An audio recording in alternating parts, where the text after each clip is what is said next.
Hello students, this is Vipasha Garg. आज lecture है हमारा history of modern western art का, जिसका कोड है 402। हम बात कर रहे थे आर्टिस्ट ओसिप जॉटकिन के बारे में।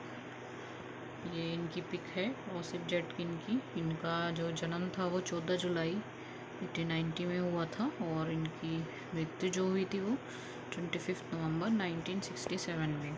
ठीक है,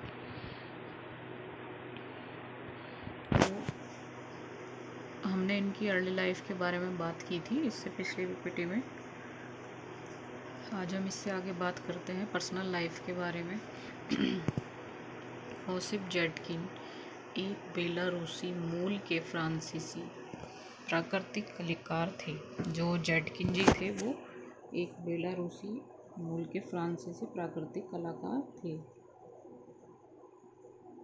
मतलब ये फ्रांसीसी कलाकार थे प्राकृतिक। ठीक है, उन्हें मुख्य रूप से एक मूर्तिकार के रूप में जाना जाता है। यानी जो जॉटकिन जी हैं उनको मुख्य रूप से किसके रूप में जाना जाता है? मूर्तिकार के रूप में। लेकिन उन्होंने पेंटिंग और लिथोग्राफ भी बनाए। ठीक है, इन्होंने पेंटिंग भी बनाई और लिथोग्राफ भी।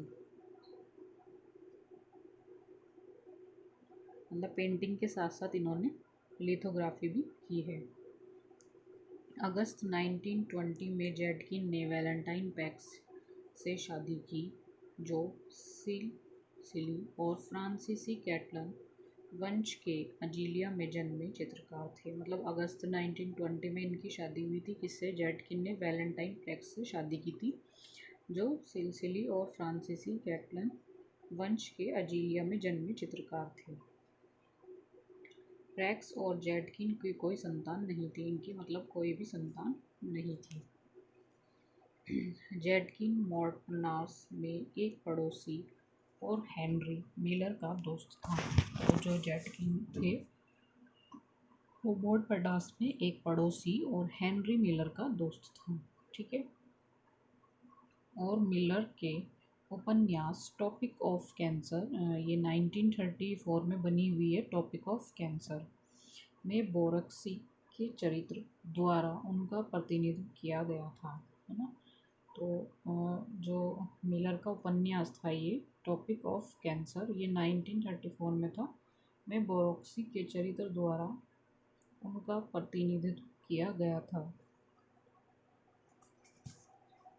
1942 से 1946 तक मैनहट्टन में युद्ध काल के दौरान निर्वासन में रहते हुए जॉटकिन का अमेरिकी कलाकार कैरल जानवे के साथ संबंध था, और उन्होंने उनके कई चित्र भी बनाए हैं। तो उसमें बताया कि इस सन से लेके 1942 से लेके 1948 तक जो मैनहट्टन में युद्ध कला के दौरान निर्वासन में रहते हुए, मतलब जब युद्ध कला हुआ था उसके दौरान दिखाया है कि वहाँ पे रहते हुए जॉटकिन का अमेरिकी कलाकार कैरल जानवे के साथ संबंध था, है ना। जो जॉटकिन थे उनका अमेरिकी कलाकार कैरल जानवे, ये कलाकार का नाम है। जो अमेरिकन कलाकार थे कैरल जानवे, इनके साथ उनके संबंध थे और उन्होंने उसके कई चित्र भी बनाए। मतलब उनके पहले संबंध स्थापित हुए, उसके बाद उन्होंने उसके कई चित्र भी बनाए थे। कलाकार की इकलौती संतान निकोलस हसल जन्म 1960 एक डेनिश महिला एनेलिस हेसल के साथ उसके प्रेम प्रसंग का परिणाम थी। मतलब इनकी एक इकलौती संतान थी निकोलस हसल 1960 में एक डेनिश महिला एनेलिस हेसल के साथ उसके प्रेम प्रसंग का परिणाम थी। मतलब ये डेनिश महिला थी एनेलिस हसल। ठीक है, इनके साथ इनका प्रेम प्रसंग हुआ था, तो ये इसी का परिणाम थी। इनकी संतान का जो इकलौती संतान थी उसका नाम था निकोलस हसल। 2009 के बाद से हसले एक मनोचिकित्सक जिसे कलाकार द्वारा स्वीकार किया गया था, और 1980 के दशक में फ्रांस में कानूनी रूप से स्थापित उसके माता पिता थे। मतलब 2009 के बाद की बात है ये। हसले एक मनोचिकित्सक थे जिसे कलाकार द्वारा स्वीकार किया गया था, है ना। इसको कलाकार द्वारा स्वीकार किया गया था, और 1980 के दशक में फ्रांस में कानूनी रूप से स्थापित उसके माता पिता थे। ठीक है, 1980 के दशक की बात है। फ्रांस में कानूनी रूप से स्थापित उसके माता पिता थे। अपने पिता की संपत्ति पर अपना दावा स्थापित करने के लिए पेरिस शहर के साथ एक मुकदमे के पक्ष में रहे। मतलब इन्होंने अपने पिता की संपत्ति पर अपना दावा स्थापित किया था, तो उसी के लिए पेरिस शहर के एक मुकदमे के पक्ष में रहे थे। नेक्स्ट हमारा टॉपिक है, इनकी पर्सनल लाइफ के बारे में हो चुका है, कैरियर, कि इन्होंने अपने कैरियर में क्या किया। 1921 में उन्होंने फ्रांसीसी नागरिकता प्राप्त की। ये 1921 की बात है।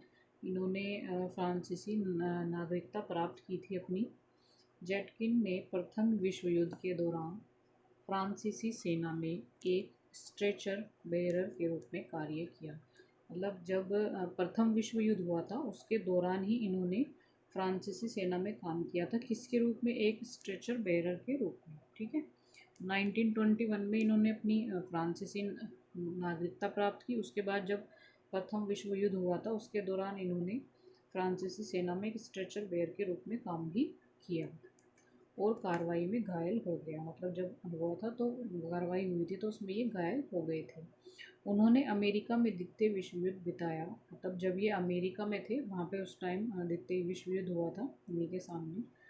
इनकी सबसे प्रसिद्ध कृति संभवतः द डिस्ट्रॉयड सिटी। ये इम्पोर्टेंट लाइन है कि इनकी सबसे प्रसिद्ध कृति कौन सी है? The destroyed city. ये थी 1951 से 1953, ठीक है, की मूर्ति है, जो बिना दिल वाले व्यक्ति का प्रतिनिधित्व करती है। यानी उसमें जो दिखाया है आप नेट पे देख सकते हैं कि इनकी सबसे प्रसिद्ध कृति कौन सी बताई है? The destroyed city. ये 1951 से 53 तक की बनी हुई है मूर्ति है, जो बिना दिल वाले व्यक्ति का प्रतिनिधित्व करती है। यानी उसमें जो दिखाया गया है, जो प्रतिनिधित्व उसमें किया गया है, वो क्या बताया है कि जो बिना दिल वाले व्यक्ति का प्रतिनिधित्व करती है। 1940 में नाजी जर्मन लुफ्टवाफे द्वारा डच शहर रॉटरडैम के केंद्र में विनाश का स्मारक है। ठीक है, 1940 की बात है। 1940 में नाजी जर्मन लुफ्टवाफे द्वारा डच शहर रॉटरडैम के केंद्र के विनाश का स्मारक है। मतलब ये 1940 में जो नाजी जर्मन लुफ्टवाफे हैं उनके द्वारा जो डच शहर रॉटरडैम के केंद्र के विनाशक का इसको स्मारक बताया है।